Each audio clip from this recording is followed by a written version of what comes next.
Parmênides, de Platão. Audiolivro de domínio público, canal FPC, Frases, Pensamento e Cultura. Aqui é Tiago Toledo. Curta e se inscreva no canal para mais conhecimentos. Esse Parmênides é um livro que você tem que se concentrar um pouco, mas vai parando, vai refletindo que é muito bom. Até mais. Sendo assim, o que se tornou mais novo torna-se mais velho em relação ao que nasceu antes dele e é mais velho. Porém, de fato, nunca é mais velho, não para de ficar mais velho do que o outro, um não deixa de rejuvenescer, e o outro de envelhecer. Por sua vez, o mais velho se torna mais moço do que o mais moço. Marchando os dois em sentido contrário, tornam-se o contrário um do outro, a saber, o mais moço, mais velho do que o mais velho, e o mais velho, mais moço do que o mais moço, porém o que nunca conseguem é chegar ao fim desse processo, porque se conseguissem, deixariam de tornar-se, seriam. O que se dá é que todos se tornariam reciprocamente mais velhos e mais moços.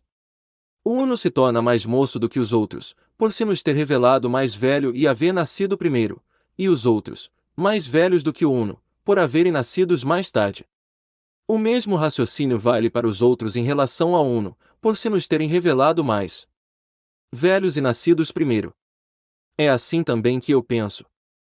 Logo, desde que nenhuma coisa pode ficar nem mais velha nem mais nova do que outra, por isso mesmo que a diferença de idade se manterá sempre a mesma, nem o uno poderá ficar mais velho ou mais novo do que os outros, nem os outros, mais ou menos do que o uno. Por outro lado, desde que varia indefinidamente a fração da diferença entre os que nasceram primeiro e os que vieram depois, e o inverso, é inevitável que os outros se tornem mais velhos ou mais moços do que o uno, e o contrário disso, o uno, mais velho e mais moço do que os outros. Perfeitamente.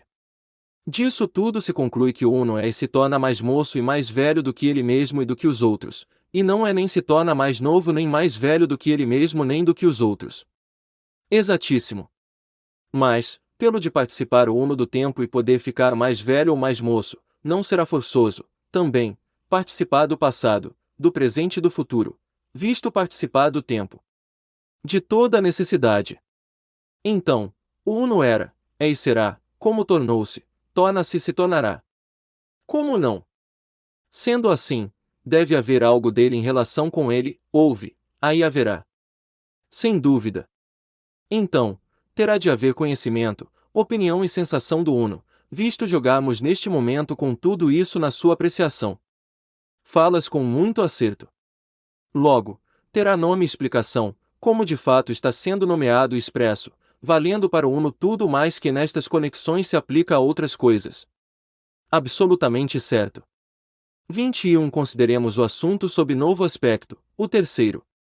Se o uno é tal como descrevemos, um e múltiplo, e também nenhum nem múltiplo, além de participar do tempo, não será de toda a necessidade que haja um momento em que ele, como uno, participe do ser, e outro momento em que, por não ser uno, deixe de participar. Necessariamente. E ser-lhe-á possível não participar no momento em que participa, ou então participar quando não participa? Não é possível. Num determinado tempo, então, ele participa, e noutro, diferente do primeiro, não participa. É a única maneira de participar e não participar da mesma coisa. Certo. Então, terá de haver um tempo em que ele toma parte do ser e outro em que deixa de tomar. Pois, como seria possível participar e não participar da existência sem um instante determinado em que ele comece a existir e outro em que para de existir? Não há jeito. Começar a existir não é o que denominamos nascer. Sem dúvida. E deixar de existir, não é parecer. Isso também. O uno, por conseguinte, como parece, começando a existir e deixando de existir, nasce e morre. Necessariamente. Mas, por ser ele uno e múltiplo não significa para ele, necessariamente, combinar e separar-se. Sem a menor dúvida. E tornar-se semelhante de semelhante, não é assimilar e desassimilar. Sim. E tornar-se maior, menor ou igual, não será crescer, decrescer ou igualar-se. Isso mesmo. Mas, parar quando em movimento, ou passar da imobilidade para o movimento, só poderá fazê-lo se não se encontrar num determinado tempo. Como assim? Passar do repouso para o movimento ou mover-se primeiro para depois imobilizar-se, é o que não pode ocorrer sem mudança. Como seria possível? Por outro lado, não há um determinado tempo que a mesma coisa pode estar em repouso e em movimento. Sem dúvida. Mas, existirá essa coisa estranha em que se diz que ele está quando muda de posição. Que coisa? O instante. O vocábulo instante parece significar algo assim como o ponto da mudança em direções opostas. Sim, não será da imobilidade, enquanto imóvel, que ele se mudará, nem do estado de movimento, como tal. Essa coisa de natureza inapreensível, o instante, se encontra situada entre o movimento e o repouso, sem estar em nenhum tempo, sendo que a transição converge para ele dele parte, da coisa em repouso para o movimento e do movimento para o repouso. É possível. Sendo assim, dado que o uno esteja em repouso e em movimento, terá de mudar-se, na passagem de um desses estados para o outro, pois somente em tais condições chegará a fazer ambas as coisas. Mas, ao mudar-se, muda instantaneamente, e no instante preciso da mudança não poderá estar em nenhum tempo, muito menos em movimento ou em repouso. Sem dúvida. O mesmo ocorre com as outras mudanças, quando passa da existência para a morte ou da não existência para o nascimento, encontrando-se num estado intermediário entre certas formas de movimento e de repouso, de sorte que nessa ocasião nem é existente nem não existente, nem nasce nem morre. Parece que é assim mesmo. Pelas mesmas razões, passando do uno para o uno, não será nenhuma nem múltiplo, nem se combina nem se desagrega. Assim, também, na passagem do semelhante para o dissemelhante ou na do dissemelhante para o semelhante, não é nem semelhante nem dissemelhante, como não se acha no estado de assimilação nem no de desassimilação. O mesmo se passa na transição de pequeno para o grande e o igual, e na de sentido contrário, não poderá ser nem pequeno nem grande nem igual, como não estará crescendo nem decrescendo nem ficando igual. Parece mesmo que não. Eis tudo o que pode acontecer com o uno, no caso de existir. Sem dúvida. E agora, passaremos a considerar o que ocorre com os outros, no caso de existir o uno. Consideremos. Digamos, então, admitindo-se que o uno exista, que acontecerá com as coisas que não são uno? Sim, perguntemos isso mesmo. Visto serem outras que não uno, essas outras coisas não serão uno, sem o que não seriam outras que não uno. Certo. Por outro lado, as coisas não poderão estar totalmente privadas do uno, devendo, de certo modo, participar dele. De que jeito? Porque as outras coisas que não uno só são outras por serem constituídas de partes, se não tivessem partes, seriam simplesmente um. Certo. Porém só há partes, é o que afirmamos, com relação a algum todo. Sim, afirmemo-lo. Porém o todo terá, por força, de ser uma unidade de muitas coisas, cujas partes são, precisamente, partes, pois cada parte terá de ser parte não de muitas coisas, mas de um todo. Como assim? É o seguinte, se alguma coisa fosse parte de uma pluralidade na qual também ela estivesse incluída, passaria a ser parte de si mesma, o que não é possível, e também de cada uma das outras partes, por sê-lo de todas.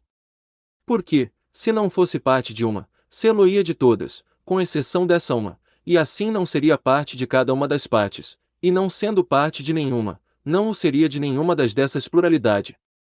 Ora, não sendo de nenhuma, não poderia ser parte ou o que quer que seja de todas essas coisas com as quais ela não tem nenhuma relação. É evidente. Assim, a parte não é parte nem da pluralidade nem de todas as suas partes, porém de uma certa ideia ou de certa unidade a que damos o nome de todo, unidade perfeita nascida desse todo. Disso, apenas, é que a parte é parte. De inteiro acordo. Se os outros, pois, têm partes, participarão também do todo e do uno. Exato. Por isso, as outras coisas que não uno terão necessariamente de ser um todo perfeito, com partes. Forçosamente. O mesmo argumento vale para cada parte em separado, que terão forçosamente de participar do uno.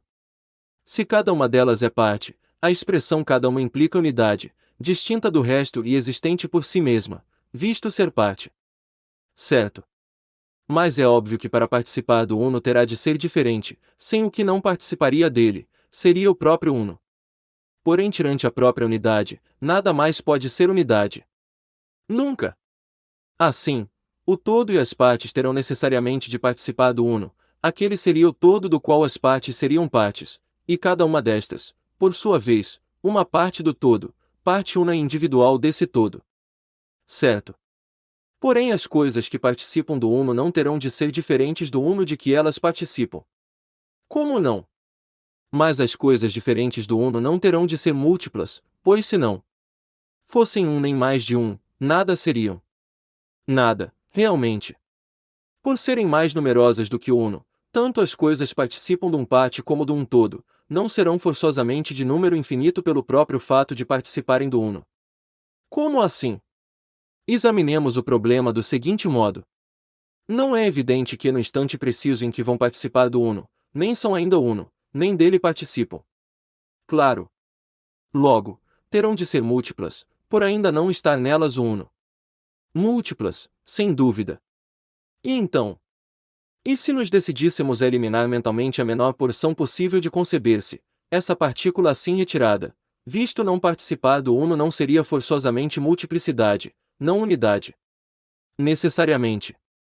Assim, insistindo em considerar dessa maneira e em si mesma a natureza estranha à ideia, tudo o que nela viemos a perceber não será de número infinito. Perfeitamente. Então, quando cada parte, uma após a outra, se tornou parte, passam todas a apresentar limites tanto entre elas próprias como em relação com o todo, o mesmo acontecendo com o todo em relação às partes. É muito certo. Desse modo, a consequência para as outras coisas que não uno, quando na companhia do uno, parece ser a aquisição de algo novo que lhes confere limites em suas relações recíprocas, mas, por sua própria natureza, elas são ilimitadas. É possível. Por isso, as coisas outras que não uno, como todo e como partes, são infinitas e participam de limite. Perfeitamente. E porventura não serão também semelhantes e dissemelhantes, tanto em suas relações recíprocas como com elas mesmas. De que jeito? Do seguinte: se por sua própria natureza todas forem ilimitadas, todas apresentam o mesmo caráter. Perfeitamente. Por outro lado, pelo próprio fato de todas participarem de limite, todas são afetadas de igual modo. Sem dúvida. Mas, por isso mesmo que é da condição de todas serem simultaneamente limitadas e ilimitadas, apresentam caracteres contrários entre si. Certo. Porém, todos os contrários são tão dissemelhantes quanto possível. Como não? Logo, com respeito a cada um dos caracteres, as outras coisas que não uno são semelhantes a elas mesmas e entre si, e em virtude dos dois, inteiramente contrárias e de todo em todo dissemelhantes. Certo. Sendo assim, as outras coisas serão ao mesmo tempo semelhantes e dissemelhantes a elas mesmas e entre si. É possível. Como serão reciprocamente idênticas e diferentes, em movimento e em repouso, não nos sendo, ademais, difícil demonstrar que as coisas que não uno estão sujeitas a todas as afecções contrárias, visto-se nos terem revelado como passíveis das mesmas afecções. Falaste com muito acerto. Para mais audiolivros, siga o canal FPC e aperte o sininho das notificações. Tiago Toledo, até mais e aproveite o livro.